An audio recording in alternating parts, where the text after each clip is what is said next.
ஆண்டவராகிய இயேசு கிறிஸ்துவின் நாமத்தில் காலை வாழ்த்துக்கள். இன்றைய மன்னா, கர்த்தாவே எங்களுக்கு இரங்கும், உமக்கு காத்திருக்கிறோம். தேவரீர் காலையில் அவர்கள் புயமும் இக்கட்டு காலத்தில் எங்கள் இரட்சிப்புமாயிரும். ஏசாயா 33 வசனம் 2. பாருங்க, ஏசாயா தீர்க்கன் சொல்றாரு, கர்த்தாவே எங்களுக்கு இறங்கும், உமக்காக நாங்கள் காத்திருக்கிறோம்ப்பா. தேவரீர் காலையில் அவர்கள் புயமும் இக்கட்டு காலத்தில் எங்களுக்கு ரட்சிப்புமாய் ஈரும் அப்படின்னு சொல்றாரு. அந்த முந்தன பகுதி பார்த்தீங்கன்னா, முந்தன வசனம் 1ஆம் வசனத்தில் கொள்ளையிடுகிறவர்களுக்கும் துரோகம் பண்ணுகிறவர்களுக்கும் நிம்மதியான வாழ்க்கை அமையாது அப்படின்னு சொல்லி அதில் அர்த்தம் போடப்பட்டிருக்கிறது. நீங்கள் அதை படித்து பாருங்கள். அதுக்கு பிறகு பார்த்தீங்கன்னா, மேலும் அவர்களின் செயலில் எதிர் விளைவுகளை அனுபவிப்பார்கள். பல சமயங்களில் அவர்களுடைய சந்ததியும் பாதிக்கப்படும் அப்படின்னு சொல்லி அந்த முதல் வசனத்தில் அது சொல்லப்பட்டிருக்கிறது. நீங்கள் படித்து பாருங்கள்.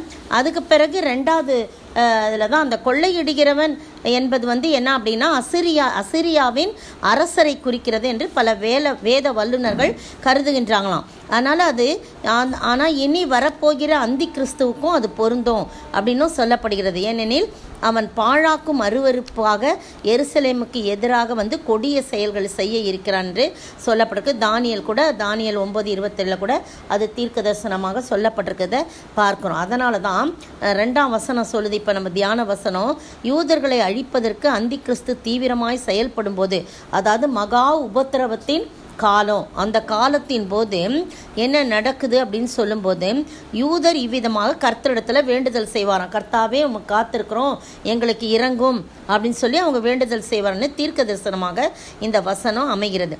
இக்கட்டு காலம் அப்படின்னு சொல்லப்பட்டிருக்கிறது. இக்கட்டு காலத்தில் எங்கள் ரட்சிப்புமாய் இரும் அப்படின்னு சொல்லப்பட்டிருக்கு. அந்த இக்கட்டு காலம் என்பது யாக்கோபுக்கு இக்கட்டு காலம் என்று எரேமியா 30:7 கூறப்பட்டிருக்குது. எனவே அந்த இக்கட்டு காலத்தெல்லாம் ஆண்டவர் தப்புவித்து ரட்சிப்பார். எனவே உமக்கு காத்திருக்கிறோம், எங்களுக்கு இறங்கும் என்று சொல்லி சொல்லப்பட்டிருக்கு. இந்த அருமையான வேளையிலே நீங்களும் நானும் அவருக்காக காத்திருக்கும் போது அவர் நம் மீது இரக்கமுள்ளவராய் இருப்பார், இறங்குகிற கர்த்தராய் இருப்பார். இக்கட்டு காலத்தில் அவர் நமக்கு ரட்சிப்புமானவர். அப்படின்னா நான் விடுதலை தருகிறவராய் இருக்கா. எப்படிப்பட்ட இக்கட்டாக இருந்தாலும் நமக்கு அவர் ரட்சிப்பை தருகிறவராக இருக்கிறார். அந்த ஆண்டவர் நம்மோடு கூட எப்போதும் இருக்கிறபடினாலே அவரை நோக்கி நாம் பார்ப்பதற்கு தயங்கவே கூடாது. ஆண்டவரே எங்களுக்கு இறங்கும்பா. மனுஷர்லாம், எதிராளிகள், துரோகம் பண்ணுகிறவர்கள், அவங்கெல்லாம் மோசம் பண்ணுகிறவர்கள், கொள்ளையிடுகிறவர்கள்லாம் அவங்க ஒன்றுமில்லாமல் போவாங்க, அவங்களுடைய வம்சமும் பாதிக்கப்படும் சொல்லியிருக்கீங்கப்பா. ஆனால் நாங்களோ உமக்காக காத்திருக்கிறோம் ஆண்டவரே, எங்களுக்கு நீர் இறங்கும் அப்படின்னு சொல்லி நம்ம கேட்கும்போது கர்த்தர் நம்மை ஆசீர்வதிக்க வல்லவராயிருக்கிறார். செபிப்போமா. இறங்குமே என் இயேசுவே, இரக்கத்தில் ஐஸ்வர்யமே, கூவி கதறியே ராவும் பகலுமே, கெஞ்சும் ஜெபம் கேளுமே, நித்தமுமக்காய் காத்திருப்போம், எமக்கு இறங்குமே. அன்பின் பிதா முன்னில் இன்று ஜெபித்திடும் அன்பர் ஜெபங்கேளுமே.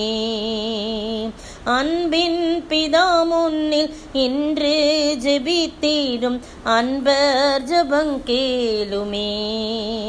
இறங்குமே என் இயேசுவே, இரக்கத்தில் ஐஸ்வர்யமே, கூவி கதறியே ராவும் பகலுமே, கெஞ்சும் ஜெபங்கேளுமே. ஸ்தோத்திரிக்கிற ஆண்டவரே, துதிக்கிற ராஜா, கொள்ளைக்காரர்களும் கர்த்தாவே பலவிதமான அசுத்தமான கிரியைகள் செய்வரும் ஒன்றுமில்லாமல் போவார்கள், அவருடைய சந்ததியும் பாழாக்கப்படும் என்று சொல்லிவிட்டு ஆண்டவரே ஏசாயா தீர்க்கன் சொல்கிறார், எங்களுக்கு இறங்கும் கர்த்தாவே, உமக்காக நாங்கள் காத்திருக்கிறோம், எங்களுடைய இக்கட்டு காலத்தில் எங்களுக்கு ரட்சிப்பாய் இரும் என்று சொல்லி கேட்கும்போது உடனடியாக நீர் செவிசாய்க்க வல்லவராய் இருக்கிறீர். அப்படியாய் நாங்களும் கூட உமக்காக காத்திருந்து உண்மையை நோக்கி பார்க்க, ஆண்டவரே இக்கட்டு காலத்தில் எங்களுக்கு உதவி செய்யணும், உண்மை நோக்கி கூவி கதறி நாங்கள் கூப்பிடும்போது எங்களுக்கு இரக்கம் பாராட்டுகிறார் இருக்கிற அந்த அன்பை பெற்றுக்கொள்ள உதவி செய்ய வேண்டும் என்று கர்த்தரும் மீட்பரும் ராஜாவுமாகிய இயேசு கிறிஸ்துவின் விலையேற பெற்ற நாமத்தில் ஜெபிக்கிறேன் பிதாவே, ஆமேன். நேற்றைய பதில் மூடு பனி.